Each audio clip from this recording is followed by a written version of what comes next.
Let's go through all the panels and see which ones you need. Source. This shows me the video that I have selected in the project window. It's very useful. Effect controls. This one's useful. This is how I scale and reposition footage on the timeline. Lumetri scopes. I don't find this is always useful, but it really is when I'm coloring. The audio clip mixer. This window is helpful when you're concentrating on audio, but generally I leave it turned off. Audio track mixer. This can change your levels. This is an easy way to control your audio graphically, make changes with the balance, the levels, and see it all at the same time. It may be very useful when you're concentrating on audio. The capture window is used when you're inputting footage from a camera or something like that. And edit to tape is the exact opposite. It's when you're going out of the computer into a tape deck or an old video camera. Adobe Story I have not logged into.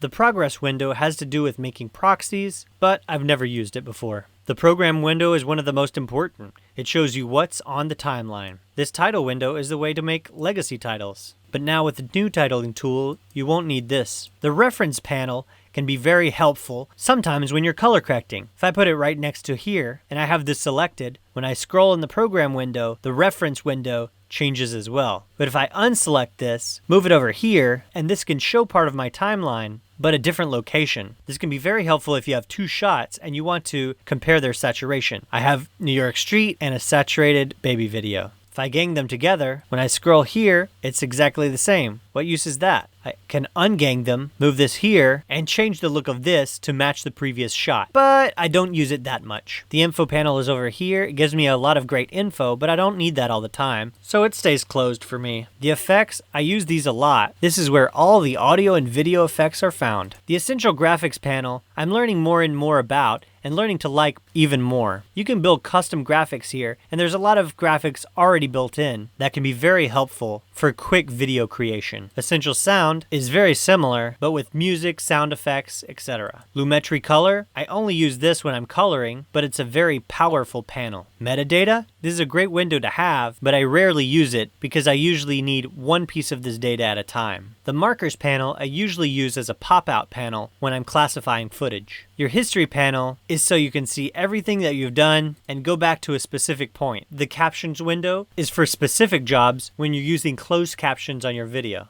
The events panel lists warning, error messages, and other information you can use to identify and troubleshoot problems, particularly those associated with plugins or other components from third-party developers. I basically never look at this panel. Legacy title, then there are these 4 legacy titling panels, which if you weren't using them before, you don't need to start because Adobe has given us new ways to do these same processes. And this big timecode window can be very helpful if you're showing producers footage to give them notes on a particular scene, an entire movie, or a video, so they can clearly see where you are on the timeline and make notes. Here we have the audio levels window, which is nice to usually leave open because it doesn't take up that much room and you can see how your audio levels are doing. However, I usually leave it closed until I'm concentrating on audio at the end of my project. The sequence window is your timeline window. You can't do a lot of editing without this. Your tools window, once you know the shortcuts, you can get rid of this window, but while you're still learning them, it might be nice to keep them on the screen. Your project panel is where all your footage lives. You'll usually need this available. I always keep mine open. The media browser panel can be very powerful in some ways, but I usually drag things in from Finder and navigate that way, so I leave it closed. And your libraries panel can be very useful for seeing lots of graphics at the same time. And that's it.